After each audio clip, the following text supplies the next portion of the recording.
En 1533, les conquistadors espagnols arrivèrent aux frontières de l'Empire Inca. Ils pénétrèrent rapidement vers l'intérieur, se frayant un chemin avec de l'acier, pillant ce qu'ils faisaient.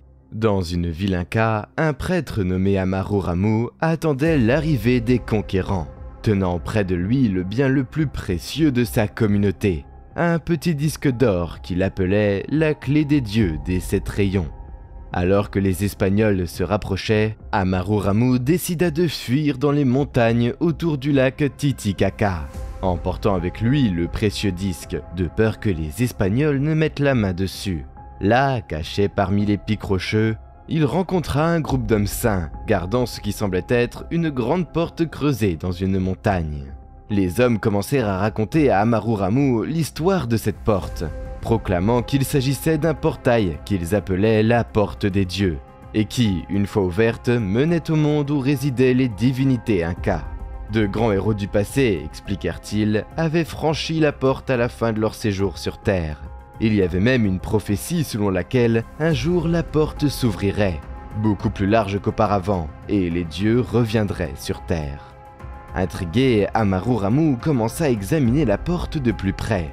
Au milieu de cette porte se trouvait une petite dépression circulaire, à peu près de la taille exacte, réalisa-t-il, du disque d'or qu'il avait apporté avec lui. Curieux, il sortit le disque et le plaça dans la dépression. Cela correspondit parfaitement. Soudain, une lumière bleue a commencé à émaner de la porte, et le portail mythique a commencé à s'ouvrir, alors qu'Amaru Ramu et les saints hommes le regardaient avec admiration, sentant peut-être ce qui allait arriver à ses frères incas aux mains des Espagnols. Amaru franchit la porte pour ne plus jamais être revu. Des siècles plus tard, cette histoire avait été en grande partie oubliée, confortablement repliée dans le genre du mythe. Et peut-être qu'il serait resté là, sans un homme nommé José Luis Delgado, qui a découvert quelque chose d'incroyable. En 1996, Delgado a commencé à faire un rêve récurrent, étrange et extrêmement vivant. Dans celui-ci, il se tenait devant une porte en pierre, d'où émanait une mystérieuse lumière bleue. Peut-être que le rêve n'était guère plus que le résultat du stress. Delgado venait de commencer un nouveau travail de guide touristique dans les montagnes du Pérou moderne, et il ne connaissait pas encore suffisamment bien la région pour se sentir à l'aise en dirigeant les nombreux touristes qui y passaient chaque année. Pour y remédier, il commença à explorer la région à pied, s'acclimatant mieux au vaste environnement. Un jour, alors qu'il faisait cela, Delgado tomba sur quelque chose qui le stupéfia. Là, au fond des montagnes, se trouvait ce qui semblait être une grande porte en pierre, haute de 7,6 mètres et large de 7,6 mètres, creusée dans le flanc d'une montagne, avec une porte plus petite en retrait à sa base. Exactement la porte que Delgado avait vue dans son rêve. Comme il l'a décrit, quand j'ai vu la structure pour la première fois, j'ai failli m'évanouir. J'ai rêvé d'une telle construction à plusieurs reprises au fil des années. J'ai souvent fait part de ces rêves à ma famille, et c'est ainsi que lorsque j'ai finalement regardé sur l'embrasure de la porte, c'était comme une révélation de Dieu. Comment ordonner un événement aussi étrange? Sa découverte a attiré un afflux de chercheurs et de touristes intéressés dans la région. Cela a donné lieu à de nombreux rapports d'événements anormaux. Certains ont entendu une musique étrange émanant de derrière la pierre, d'autres ont affirmé que lorsqu'ils posaient leurs mains sur la porte, ils pouvaient sentir une énergie palpiter de l'intérieur. Certains ont même commencé à avoir des visions de colonnes de feu et d'événements surnaturels. En peu de temps, le gouvernement péruvien a désigné la zone comme site historique, empêchant toute recherche ultérieure et laissant le mystère non résolu. Ce qui a choqué de nombreux chercheurs, c'est la découverte faite en Turquie d'une structure presque identique à la Porte des Dieux au Pérou. Comment pouvons-nous retrouver la même structure littéralement à l'autre bout du monde? Et croyez-vous que ce n'est qu'une coïncidence? Est-il possible que ces créations soient des sortes de portails énergétiques qui pourraient être utilisés pour parcourir de longues distances en peu de temps? À quel point sont avancés les êtres capables d'utiliser de telles technologies et de parcourir le globe? Il est intéressant de noter que la Porte des Dieux n'est que l'un des 5 sites archéologiques inhabituels situés à proximité immédiate du lac Titicaca, dans les hauteurs de ce qu'on appelle aujourd'hui les Andes. Traversez le lac jusqu'à la Bolivie d'aujourd'hui, et là se dresse la détourante Porte du Soleil. Une arche de 3 mètres de haut, façonnée à partir d'un seul morceau de pierre, reposant apparemment au milieu de nulle part. Dans cette porte est gravé le visage brillant du dieu Soleil, entouré d'une série d'inscriptions inhabituelles que certains pensent posséder une signification astronomique et astrologique. Au fil des années, de nombreuses personnes dans la région ont signalé une activité importante d'ovnis près de la porte. Des lumières bleues scintillantes et des disques blancs brillants. Et certains pensent que la porte est un portail par lequel ces ovnis voyagent. Il est intéressant de noter que la porte du Soleil et la porte des dieux, ainsi que d'autres points archéologiques inhabituels de la région, sont tous construits autour du lac Titicaca. Selon le mythe de la création des anciens peuples de la région, bien antérieur à la montée de l'Empire Inca, le lac Titicaca était le berceau de la civilisation humaine, le lieu d'où le dieu Kon-Tiki a émergé, amenant les êtres humains avec lui dans ce monde. Une autre couche est ajoutée à l'intrigue lorsqu'en 2000, des archéologues ont découvert un temple sous-marin au cœur du lac Titicaca. Comment une telle chose a-t-elle pu arriver là ? Les niveaux d'eau du lac ont baissé au fil du temps, mais ils étaient alors sous l'eau. De plus, ce temple au centre d'une grille antique pourrait-il relier entre elles les mystérieuses portes de la région ? La réponse à ces questions se trouve peut-être à travers le monde, dans un autre lieu où se croisent les lignes sacrées. En août 1971, un groupe de hippies américains a décidé de traverser l'océan et de visiter le monument historique de Stonehenge en Angleterre. Comme beaucoup de membres de la génération Flower Power, ils avaient entendu ce que les gens disaient à propos de Stonehenge, qu'il existait à l'intersection de 14 anciennes lignes laïques qui se rejoignaient en son centre, conférant à la région des propriétés énergétiques inhabituelles. Et ainsi, ils ont chargé leur matériel de camping et quelques sacs de peau et sont sortis pour la terre sacrée. À leur arrivée, ils ont trouvé le site désert, comme si c'était souvent le cas avant qu'il ne devienne une attraction touristique majeure, étroitement surveillée et réglementée par le gouvernement. Ils se sont installés au centre même du cercle et ont fait un feu de camp, mangeant, chantant et s'amusant généralement. Jusqu'à 2 h du matin, c'est-à-dire lorsqu'un orage a commencé à souffler au-dessus de nous. Ce n'était pas un orage habituel. Sans avertissement, des éclairs sont tombés du ciel, frappant les arbres autour de Stonehenge. Et même les pierres elles-mêmes, attirées par la météo et les cris à glacer le sang émanant du site, 2 témoins, un flic local et un agriculteur, se sont précipités sur les lieux. Lorsqu'ils sont arrivés, une lumière bleue brillait si fort sur le site qu'ils ont dû détourner le regard. Finalement, la tempête s'est calmée et ils se sont précipités vers les pierres, s'attendant à trouver la source des cris grièvement blessés, voire morts. Au lieu de cela, ce qu'ils ont trouvé les a dérangés. Un feu de camp couvant, quelques tentes effondrées et des sacs à dos éparpillés. Mais personne. Ce qu'étaient devenus les hippies, personne n'en était vraiment sûr. Ils avaient apparemment disparu dans les airs. Le plus curieux, c'est qu'à l'intérieur de l'un des sacs à dos, ils ont trouvé un journal dont l'auteur, une jeune femme nommée Wilma Rupert, avait enregistré le voyage jusqu'à la tempête. Je savais qu'il pleuvrait, il pleut toujours là où vient la lueur bleue. Je le vois tous les soirs, mais je ne le dis pas aux gars. Je n'arrête pas de voir que lorsque je suis assez ivre, une fois, ils ont emmené mon père au paradis. Il a réussi à me dire qu'il ne s'en prendrait pas à moi si j'étais trop ivre. Ces dernières semaines, je n'ai pas bu, surtout quand j'ai appris que nous allions à Stonehenge. Chérie a très peur de la foudre. Je pense que la foudre frappera près de nous. Il y a du bruit dehors et la foudre frappe les arbres. Chérie a peur, mais il doit avoir peur d'un autre. La lueur bleue est très proche. Quelqu'un trouve cette entrée, alors démolissez cet endroit perdu. La question est de savoir qui sont eux. Ceux qui viennent avec la lueur bleue dont Wilma Rupert avait tant peur. Certains peuvent considérer le journal de Rupert comme les réflexions d'un hippie défoncé, divagant sur les visiteurs venus du ciel. Sauf qu'elle n'est pas la seule. Dans les Bibles juives et chrétiennes, il y a une entrée qui aurait peut-être pu être écrite par Rupert elle-même, dans laquelle le prophète Ézéchiel décrit un tourbillon venant du nord, un grand nuage avec du feu jaillissant, continuellement, et une lumière vive autour d'elle, et au milieu d'elle, quelque chose comme un métal brillant au milieu du feu. Ailleurs, les traditions orales de la tribu amérindienne Cherokee parlent de personnes vedettes, apparaissant de l'espace à travers un trou dans le ciel et créant leur tribu, tandis que plus au sud, la tribu de Turtle Island, dans l'actuel Arizona, parle de portails vers d'autres mondes sur tout leur territoire. À ce jour, les habitants de Sedona en Arizona rapportent périodiquement avoir vu une lumière bleue émanant d'une arche en pierre naturelle dans le désert. À moins de 16 km de la grande pyramide de Gizeh se trouve Abu Ghorab, le nid de Pi, un ancien temple dédié à Ra qui, selon certains, aurait pu servir de moyen de visiter Ra directement, c'est-à-dire via un portail vers le royaume des dieux. Il existe une vidéo intéressante de Brian Ferster dans laquelle il examine le site et note tous ses détails de construction, confirmant qu'ils ne peuvent pas être créés à la main et qu'ils doivent être le résultat d'une technologie ancienne avancée. Il suffit de regarder les marques de machines aux formes parfaites, les étranges motifs en forme d'engrenage sur leur surface et ces forêts à tubes lisses. Les forages dans les bassins massifs en granit sont vraiment impressionnants. Beaucoup pensent que ces trous étaient utilisés pour verser du mercure liquide dans les bols en pierre, car du mercure liquide a été découvert sous de nombreuses pyramides sud-américaines. Les mêmes trous parfaitement percés se retrouvent également en Amérique, précisément à Pumapunku.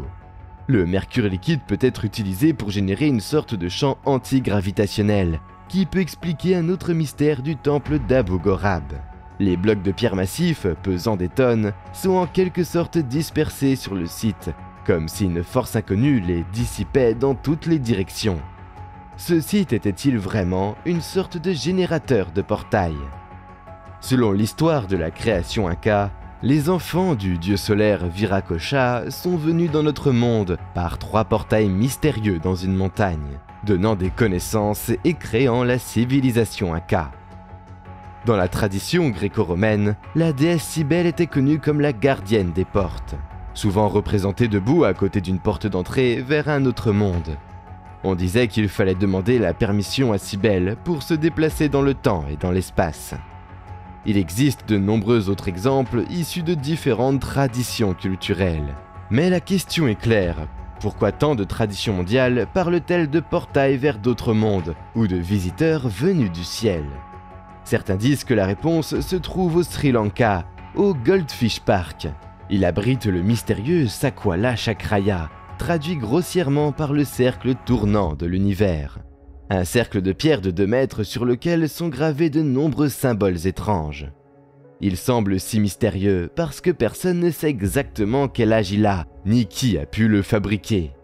Les structures ne coïncident avec aucune langue connue. Certains ont fait une suggestion incroyable selon laquelle ces étranges symboles seraient en fait une carte.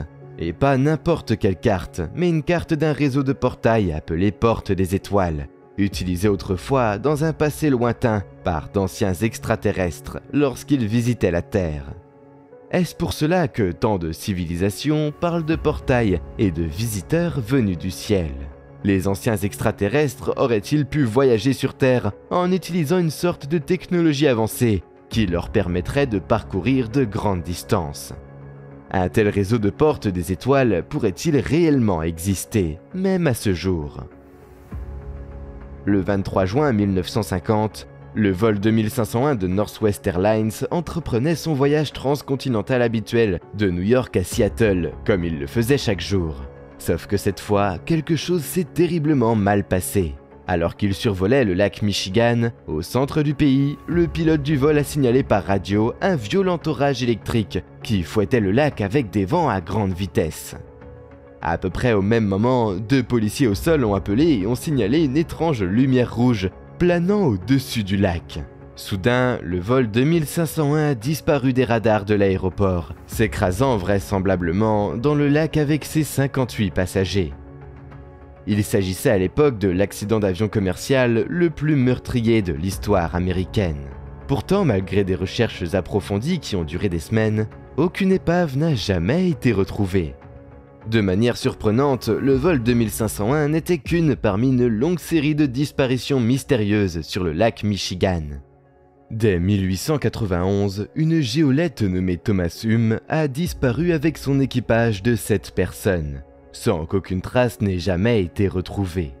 En 1937, le capitaine d'un navire appelé O.M. McFarland a disparu de sa cabine verrouillée. apparemment dans les airs alors qu'il traversait le lac. En fait, moins de 3 ans après la disparition du vol 2501 de Northwest Airlines, un avion en réaction de l'US Air Force a disparu alors qu'il poursuivait un étrange ovni, apparu de manière inattendue sur le radar militaire. L'avion n'a jamais été retrouvé. Ces disparitions et bien d'autres ont conduit à ce qu'une partie particulière du lac Michigan soit connue sous le nom de triangle du lac Michigan. Et le phénomène mystérieux associé à ce triangle se poursuit jusqu'à l'époque moderne. En 1994, des centaines de témoins ont immédiatement appelé la police pour signaler une série de lumières inhabituelles au-dessus du lac. Comme l'a décrit un habitant du quartier, « Je les ai observés pendant une demi-heure. Là où je leur faisais face, celui qui était à l'extrême gauche s'est éloigné. Il s'est dirigé vers l'autoroute puis est revenu dans la même position. Celui qui était à droite a disparu en un clin d'œil, et puis finalement, tout a disparu rapidement. » En fait, un météorologue du National Weather Service qui observait le radar ce jour-là a fait part de son récit au journal, déclarant « Il y a eu 3 et parfois 4 échos, et ce n'étaient pas des avions. Ceux-ci avaient la taille d'un demi-ongle de pouce. Ils mesuraient parfois de 1524 à 3657 mètres, se déplaçant partout. 3 se dirigeaient vers Chicago. Je n'ai jamais rien vu de tel auparavant, pas même lorsque j'ai fait du mauvais temps. » Quels étaient ces points et d'où venaient-ils ? Plus d'une décennie plus tard, une découverte sans rapport a offert une réponse possible. En recherchant des épaves au fond du lac Michigan à l'aide d'un sonar en 2007, Mark Oley, professeur d'archéologie sous-marine au Northwestern Michigan University College, a découvert quelque chose de totalement inattendu.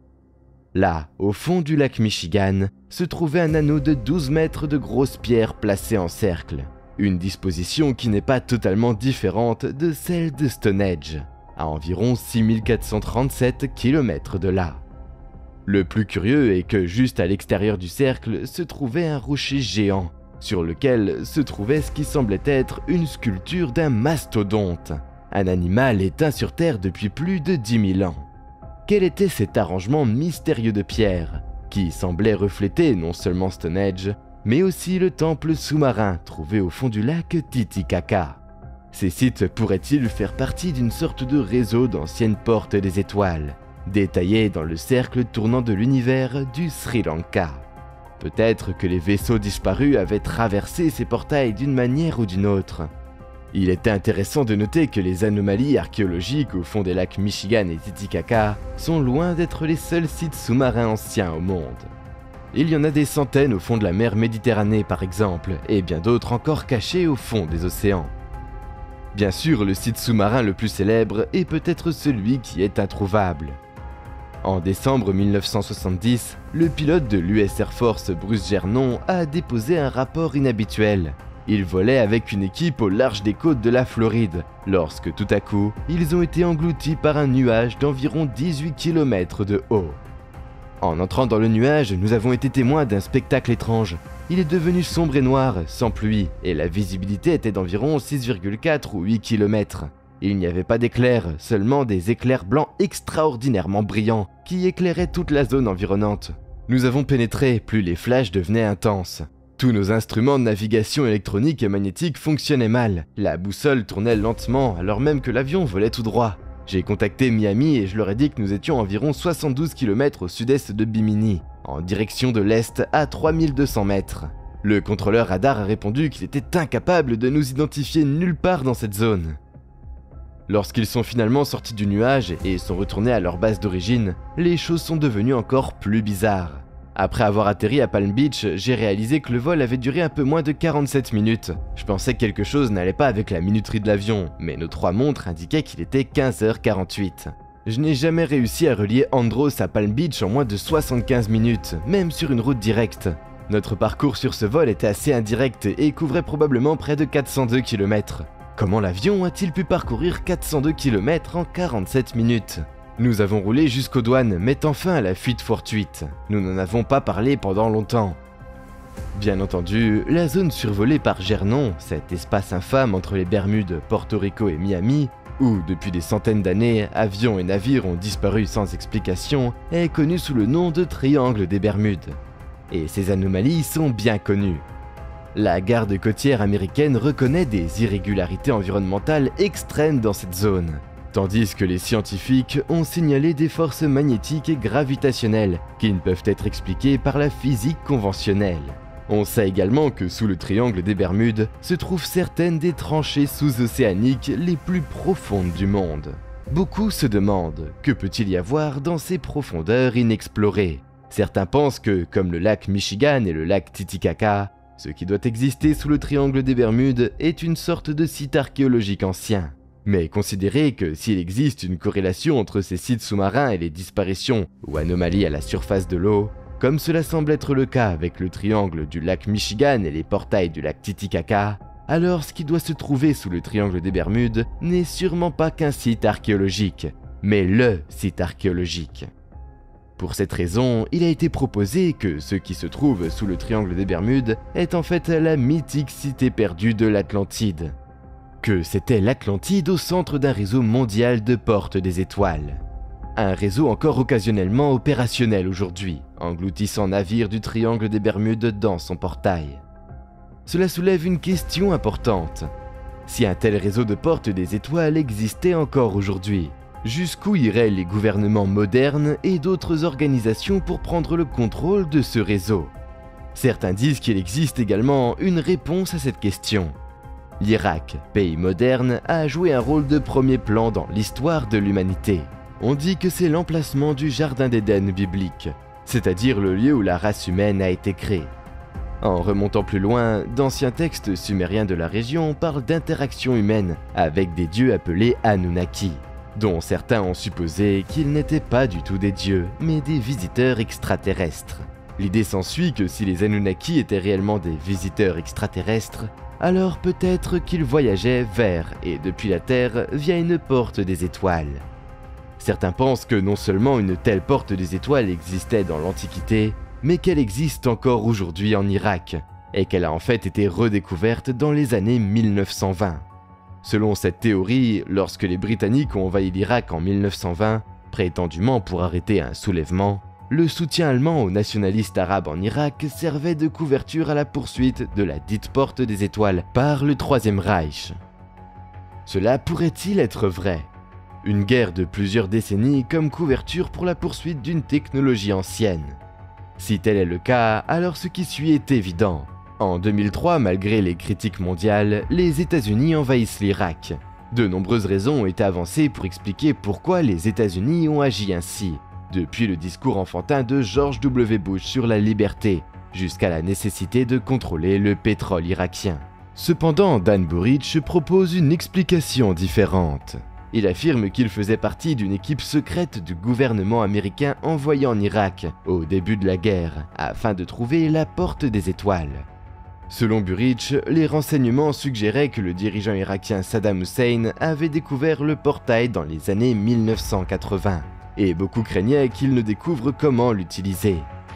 Après une tentative ratée de trouver la porte des étoiles, sous couvert de la guerre du Golfe au début des années 90, les États-Unis sont revenus en 2003, dans une guerre qui se poursuit encore aujourd'hui. Ici, il convient de mentionner l'histoire de Michael E. Ryan. En février 2001, quelques mois avant les attentats du 11 septembre, Ryan, qui était à l'époque chef d'état-major de l'US Air Force, est apparu dans un épisode de la populaire série télévisée Stargate SG-1. Aussi étrange qu'il soit pour un chef d'état-major militaire en exercice d'apparaître dans une émission de télévision, il est encore plus étrange qu'il apparaisse dans une émission sur le gouvernement, cachant une technologie extraterrestre secrète, qu'il a utilisée pour voyager dans l'espace, appelée Porte des Étoiles. Certains ont suggéré qu'il s'agissait d'une forme de divulgation douce, l'armée préparant le public à accepter l'existence de ce type de technologie. D'autres ont suggéré qu'il trollait. Quoi qu'il en soit, ce qui n'est ni de la pêche à la traîne ni une conspiration est le fait que l'armée américaine, ainsi que de nombreuses autres organisations, se sont activement intéressées au type de technologie présentée dans l'émission télévisée Stargate SG-1. En fait, ils le sont toujours. En 1935, Albert Einstein et son collègue Nathan Rosen ont utilisé la théorie de la relativité générale d'Einstein pour proposer l'existence de ponts à travers l'espace-temps, c'est-à-dire des raccourcis d'un point à un autre. Imaginez l'espace-temps comme un morceau de papier. Dessinez deux points sur le papier, puis repliez-le pour que les points se rejoignent. Là où les deux points se rencontrent se trouve le pont. La matière peut être déplacée d'un point à l'autre sans parcourir un long chemin à travers le journal. Ces ponts Einstein-Rosen sont désormais connus sous le nom de trous de verre et ont reçu beaucoup d'attention de la part de la communauté scientifique depuis leur première proposition. En effet, en théorie, le pont pourrait traverser l'univers, ou deux univers différents, ou même des points dans le temps permettant un voyage dans le temps. À leur manière, Einstein et Rosen ont été les premiers pionniers de la technologie moderne des portes des étoiles. Les critiques de la théorie soulignent que les trous de verre d'Einstein-Rosen seraient inutiles en raison de leur extrême instabilité. La matière ne pourrait pas réellement passer par le trou car elle s'effondrerait trop rapidement. Certains ont suggéré que quelque chose appelé matière exotique est nécessaire pour se stabiliser, qu'un trou de verre contenant de la matière exotique pourrait rester ouvert, voire s'étendre et se contracter. Cependant, les scientifiques ne sont même pas sûrs de l'existence de matière exotique dans l'univers, et encore moins de la manière dont elle pourrait être exploitée pour créer une autoroute intergalactique, c'est-à-dire qu'ils en sont loin. Mais ce n'est pas parce qu'ils ne savent pas comment le contrôler que cela n'existe pas. Dans les années 1990, le satellite Global Geospace Science Polar de la NASA a passé des années dans la magnétosphère terrestre, période pendant laquelle il a enregistré un certain nombre d'anomalies, des endroits où l'espace-temps était déformé. De manière étonnante, ces anomalies semblaient agir comme des portails, permettant aux particules énergétiques de circuler, suffisamment pour réchauffer la haute atmosphère terrestre, déclencher des températures géomagnétiques, voire même avoir un impact sur les aurores boréales. La NASA a donc cherché à approfondir l'étude de ce phénomène. Il y avait juste un problème. Les portails étaient irréguliers et instables, certains s'ouvrant et se fermant plusieurs fois par jour, d'autres n'existant que pendant une courte période. Avant de pouvoir étudier les portails, ils devaient les trouver, et ils ne pouvaient pas savoir quand et où ils allaient apparaître. Jusqu'en 2014, lorsque Jack Scudder, physicien des plasmas à l'université de l'Iowa, a réalisé une percée majeure. En utilisant les données du satellite Polar de la NASA et de son satellite Thémis des années 2000, Scudder a découvert un moyen de trouver les portails. Et une fois qu'il l'a fait, il a réalisé quelque chose d'étonnant. Ils étaient partout, tout autour de l'atmosphère terrestre et au-delà. Dans certains cas, comme il l'a décrit, ils sont apparus à des endroits où le champ magnétique de la Terre se connecte au champ magnétique du Soleil, créant un chemin ininterrompu menant de notre propre planète à l'atmosphère du Soleil, à 93 millions de kilomètres de là. En d'autres termes, il s'agissait de portails qui permettaient à la matière de sauter instantanément de près de 100 millions de kilomètres. Il a appelé ces portails points X. En 2015, la NASA a lancé la mission magnétosphérique Multiscale, afin de les étudier de manière plus approfondie, étude qui est toujours en cours. Que va trouver la NASA? Les résultats fourniront-ils le secret de la technologie Stargate? Ce que nous savons avec certitude, c'est que ce que l'on pourrait décrire comme des portes des étoiles n'existe pas seulement dans les mythes anciens, mais aussi dans la science théorique et dans le ciel au-dessus de nous. Il existe peut-être même un ancien réseau de portes des étoiles disséminé à travers le monde. Peut-être qu'un jour, nous apprendrons à l'utiliser. Merci d'avoir regardé. Si vous avez apprécié la vidéo, veuillez cliquer sur le bouton j'aime. Et si vous êtes nouveau, appuyez sur s'abonner et sur la cloche à côté pour les futures notifications.